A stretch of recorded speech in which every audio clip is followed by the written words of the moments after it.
Nevenka Tromp from the University of Amsterdam, and she spent more than a decade researching war crimes for several cases which were heard at the International Criminal Tribunal. Great to have you on the programme. And just a bit more in detail, you participated in the investigations into Srebrenica, including Slobodan Milosevic and other key cases. What was your immediate reaction when you heard the news today about the ICC arrest warrant for the Israeli Prime Minister and the former Defence Minister? Well, obviously, my first reaction went to understanding political and diplomatic context this arrest warrant has been issued. And why I'm saying this, when we talk about international criminal justice regime, obviously the biggest attention from media are those investigations that involve political leaders, the top of the top. And this is what we are facing now. But one of the things that the law does, and certainly international criminal law does, is actually respond to public interest that goes to accountability for these crimes that are normativized. So when something like this happens, we want people to answer. Then this public interest goes to deterrence and prevention. We know if you don't do anything, these things can escalate further. And victims' rights are very important. But I would like to draw your attention and your audience to one very important aspect of public interest that has been codified in ICC Statute Article 53.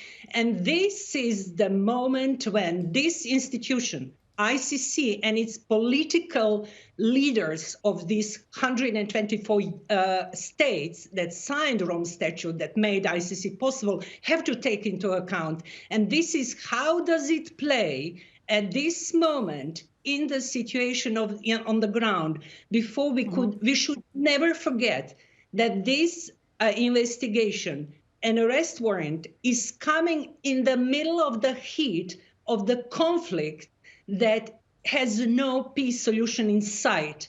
So public interest basically obliges the chief prosecutor or ICC to be very careful to see whether the judicial investigation into these crimes possibly could undermine the prospect of a peace solution.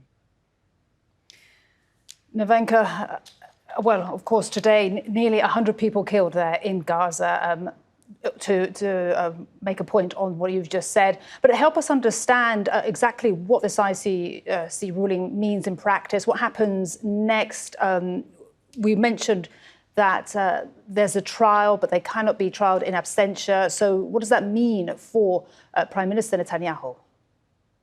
Well, it is not just Prime Minister Netanyahu, it is also... of course, the Defence Minister, ex-Defence Minister. What does it exactly mean for them? Well, you know what we can compare it with similar cases that ICC started, for example, against Omar al-Bashir, the former president of Sudan. There is... if we look into ongoing conflicts, obviously the success of investigation and eventually maybe even indictment, and once you have indictment, the case really becomes very serious. Then you have the different dynamics that ICC has to put into practice. So if we go to two cases that are recent, one case is Omar al-Bashir, who was indicted for genocide at the moment that the major conflict in Darfur was still ongoing. And obviously the consideration was, is this going to be productive when it comes to the peaceful conclusion or not? There is still ongoing debate about it, but for this comparison for this current state, and certainly for Benjamin Netanyahu, is that even al-Bashir, who lost power in 2019, still has not been transferred to ICC to stand a trial. So stakes are very high, and ICC shouldn't be playing the stakes too high because ICC does not have enforcement power at all. So if ICC is now very vocal saying, yes, we are going to bring these people to justice, and if it doesn't happen, then ICC is losing actually its standing in the world as a very serious and effective court. So lots of things are going to be opened up in the days ahead of us. Nevenka, that's such an important point, the standing, international standing, the teeth, just to put it into layman's term, that the ICC actually has. And a great point you mentioned about Omar al-Bashir. And given what you've just said, put that together with the fact that the previous Trump administration targeted the ICC with sanctions. What can we expect in the coming few weeks and before January the 20th with the new Trump administration? Well, I'm very glad you raised this question because obviously when it comes to law enforcement, when it comes really to bring the indictees at the trial, then one needs support of major states. And none of these major states are members of ICC, signing parties, and none of these states want ICC to be success. So what are the odds? Which states could have galvanized this moment to show that ICC can be successful despite the reluctance of major states and especially United States to cooperate? What I find fascinating is in the two major conflicts going on, one is Ukraine-Russia and Palestine-Israel, you basically see that the major perpetrating states are not ever going to recognize ICC, but the victimized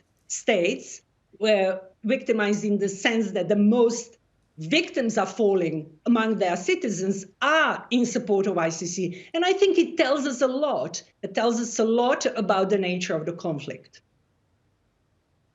Nevenka, fantastic to speak to you, and I hope we get a chance to speak again. Thank you so much for sharing your expertise with us here on TRT World.